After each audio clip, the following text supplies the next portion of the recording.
Hey everyone, I'm working to hit 2,000 subscribers and I need your help to get there. If you enjoy the content, please hit that subscribe button right now. Dirty Bird fans, buckle up, because what I'm about to tell you might just be the juiciest rumor to hit Atlanta all summer. We are talking about a five-time All-Pro. We are talking about one of the fastest men to ever strap on an NFL helmet. And we are talking about a cryptic, heart-tugging message that has Falcons fans everywhere asking the same question. Is Tyreek Hill about to come home to his quarterback? If you have not heard the whispers yet, get ready, because this one is wild. Tyreek Hill, the cheetah himself, is still sitting out there in NFL free agency with no team, no contract, and a whole lot of unfinished business. And now there are real, legitimate rumors connecting him to the Atlanta Falcons. Before we dive into the chaos, hit that subscribe button and join the best online community for everything Atlanta Falcons, because we break down Falcons football like this every single day, and trust me, you do not want to miss what is coming next.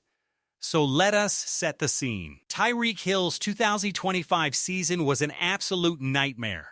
This is a guy who has been a first-team All-Pro not once, not twice, but multiple times. He built his legend on special teams with the Chiefs before turning into arguably the most explosive receiver in football for years on end. Then, in late September, disaster struck. In a game against the Jets, Hill suffered one of the most gruesome injuries fans have seen in years: a dislocated knee paired with a torn ankle.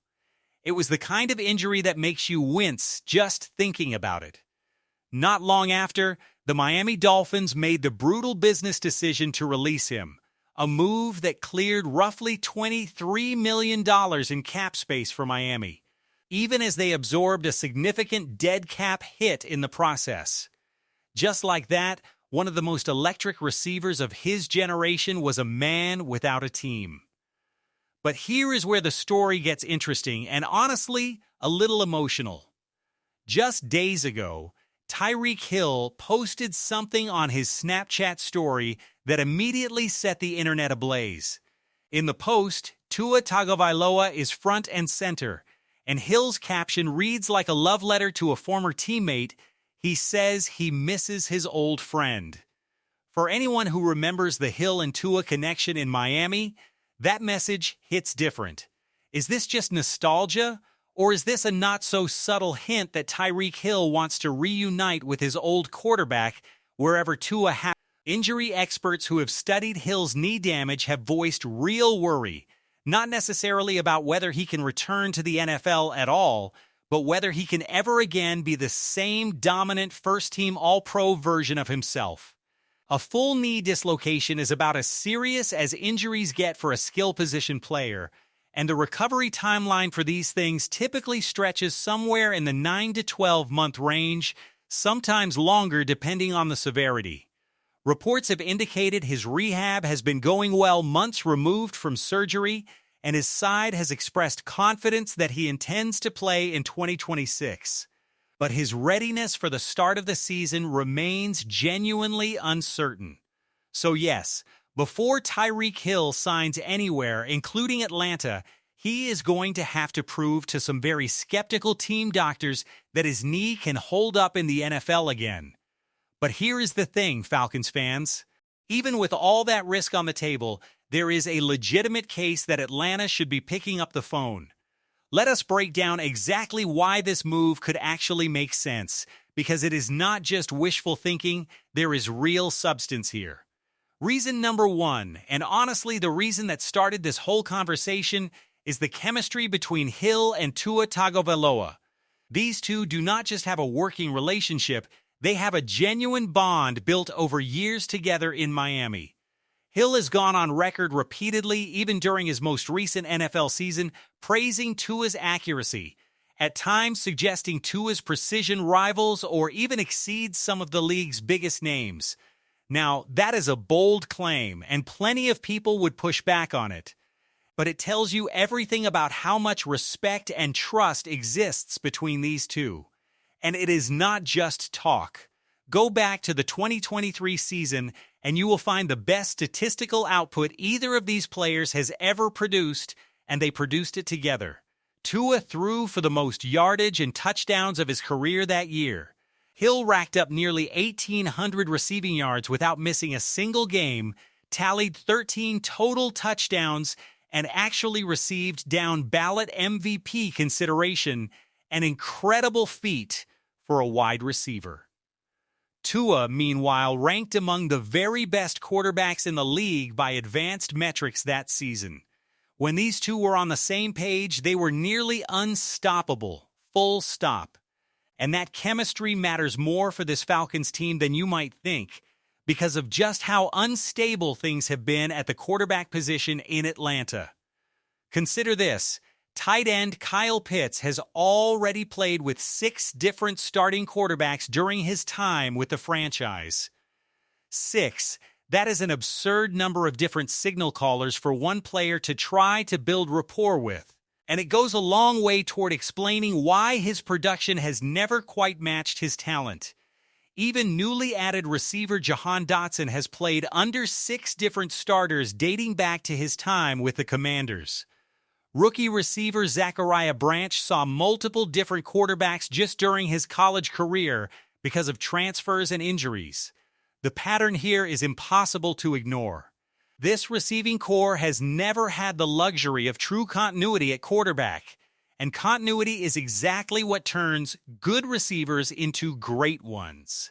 Bring in a guy like Tyreek Hill, who has literally run routes against NFL defenses with Tua reading the same coverages, and suddenly you have a built-in mentor who can walk into that receiver room and explain exactly how Tua likes his throws delivered, where he thrives, and where he tends to struggle. That kind of institutional knowledge is priceless for a young, hungry group of pass catchers trying to figure out their identity. Which brings us to reason number 2. Veteran leadership. Let us look at the state of this receiving room. Drake London is only in his early 20s. Jahan Dotson has experience but has never fully broken out. Kyle Pitts and Zachariah Branch are both still developing, with Branch entering as a rookie. Olamide Zaccheaus is technically the elder statesman of the group, but has never been a true difference maker. Out of that entire group, only a couple of players have any real playoff experience, and even that experience is thin. Dotson's entire playoff run with the Eagles amounted to just a handful of catches for modest yardage, most of it coming in a game that was already decided. Zaccheaus has appeared in the playoffs across recent seasons but has similarly modest numbers to show for it. Now compare that to Tyreek Hill, a player who has appeared in 15 career playoff games and posted over 1,200 receiving yards in that span. Those are eye-popping numbers, the kind that jump off a stat sheet and remind you exactly why this man became must-see television for nearly a decade. Even if Father Time and a brutal knee injury have taken a step off his game, Hill has repeatedly shown he knows how to elevate his performance when the stakes are highest. There is also something almost poetic about pairing him with rookie Zachariah Branch, a smaller, blazing fast receiver who profiles as a similar type of player, athletically and stylistically. Imagine Tyreek Hill mentoring a young speedster who is essentially a spiritual successor to his own game. On the practice field and in the film room, that kind of veteran presence could be exactly what accelerates Branch's development. Now, reason number 3, and this might be the most important piece of the puzzle for a front office trying to be smart with its money. Tyreek Hill is not walking into Atlanta demanding a max contract. Those days are almost certainly behind him. When Miami originally signed him, it was a blockbuster deal worth well over $100 million across multiple years. Those numbers are simply not walking back onto the table for a 32-year-old wide receiver who is coming off a devastating knee injury and has already shown signs of decline even before he got hurt. Reports around the league have been somewhat split on what his market value actually looks like right now. Some outlets have floated numbers in the range of roughly $14 million annually, while others, including insiders close to the league office, suggest a much more modest 1 or 2 year deal in the neighborhood of $4 to $5 million a year is more realistic given the injury risk involved. There have even been reports suggesting Hill wants to play for a legitimate contender, which only adds intrigue to where he eventually lands. So here is my prediction, and I want to know if you agree. If the Falcons decide to make this move, I do not think they break the bank. I think this looks like a modest 2-year investment, something in the range of $12 million total, a number that lands a little above some of the more conservative reports but is nowhere close to a franchise-altering commitment.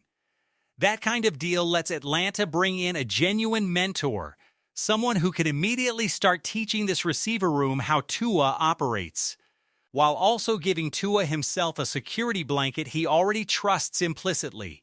It is a calculated risk, not a reckless one.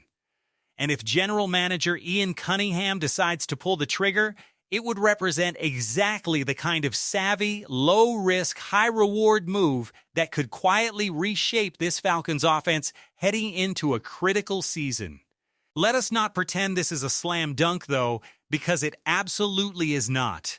The medical risk here is real. A dislocated knee with ligament damage is one of the scariest injuries in professional sports, and there is no guarantee Hill ever returns to anything resembling his former explosiveness. Teams around the league have made that clear through their hesitation. This is not a move without risk, and Atlanta would be gambling on both his health and his motivation at this stage of his career. But when you weigh the potential reward, a proven big play threat who already has chemistry with your starting quarterback, a mentor figure for a young and unproven receiving core, and a contract that likely will not break the bank, it becomes a lot easier to see why Falcons fans are buzzing about this rumor. So now it is your turn, Dirty Bird faithful. Knowing everything we just laid out, the injury risk, the contract value, the emotional Snapchat post, and most importantly, that undeniable chemistry with Tua Tagovailoa, would you want the Atlanta Falcons to bring in Tyreek Hill?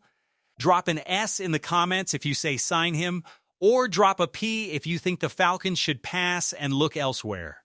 I want to see this comment section absolutely flooded with your takes, because this is exactly the kind of off-season drama that makes following this team so much fun. Before you go, if this video got you fired up even a little bit, do me a favor and smash that like button. It genuinely helps this channel grow and lets more Falcons fans discover our content. Drop a comment letting me know your prediction for where Tyreek Hill ends up, and if you have not already, hit that subscribe button and turn on notifications so you never miss a beat on Falcons news, rumors, and analysis. We will be tracking this story closely, so stay locked in, because if there is any real movement on this Tyreek Hill situation, you will hear about it here first. Until next time, Falcons fans, rise up, and we will see you in the next one.